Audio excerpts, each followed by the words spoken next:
Why do you think the nonprofit community was so excited about what you had to say yesterday? I think what we had to say was what they already knew, which is you have to build relationships. It's not about the technology, it's about the people and about the relationships you form. Technology allows you to strengthen those relationships and then accelerate them.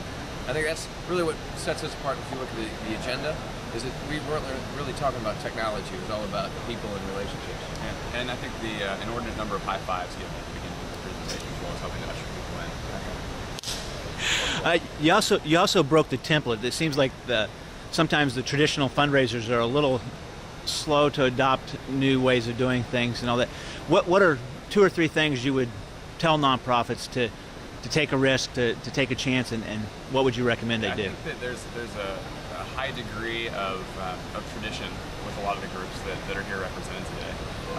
I guess we weren't really necessarily trying to make that bold of a statement with breaking the template. That was more of us wanting to branch out a little bit. But yeah, there's definitely a need to be able to think bigger than where people have been in the past. It's always been one of our main tenets that if you're completely happy and satisfied with the path that you're already on, then there's no reason to think about doing anything differently. But for the most part, people who are here and seeking and wanting to learn and branch out, they want to grow, they want to do something great. They're supporting a cause that matters and that's making a difference. So it's a matter of thinking about it and doing something significantly different that's going to stand out from the crowd, the same way any other product or service would have to do. Yeah, I think the other thing that we were talking about in our session is that with everyone having the ability to use digital and social media with tools that are very easy and ubiquitous, it's getting very loud and crowded in the digital world, as well as in anyone's daily interactions with media. They're always getting bombarded. So what do you need to do to stick out from the crowd so that the story, one of the things we did was had a couple different organizations tell the powerful stories that they usually share with their donors. And it's a matter of how do you take that story, package it up, make it easy for people to access, make it compelling, and make it easy for people to share. And that's really, I think, the thing that fundraising professionals need to start to realize is they've already been practicing the fundamentals and the principles that really work in the digital and social media world. Now it's just about understanding that technology is not a barrier, but it's really a way to actually accelerate relationships.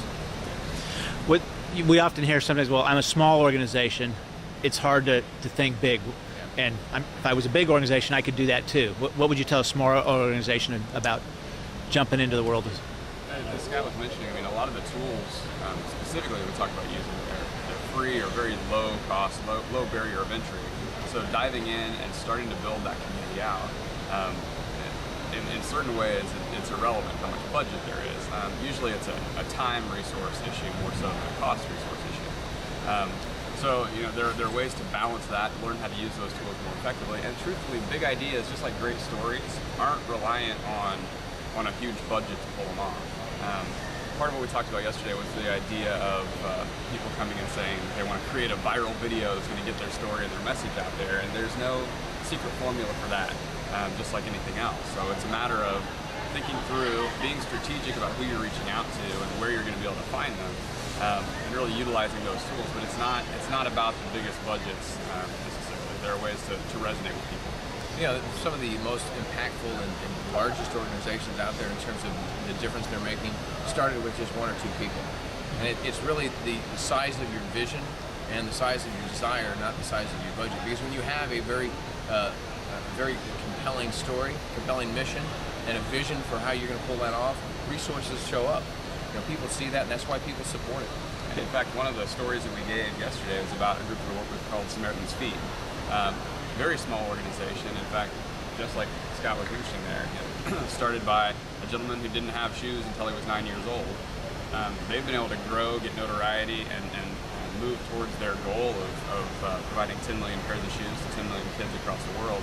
Not because of big budgets by any means, but because they have a compelling story, a reachable goal, and they're able to relay that to people. And it's been able to pick up through earned media, much more so than having budgets to spend.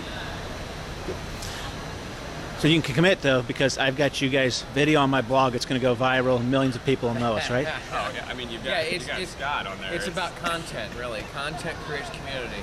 That's right. And this is stellar content. As long as you tag it with Scott Henderson, yeah, it's just gonna take We're off. good.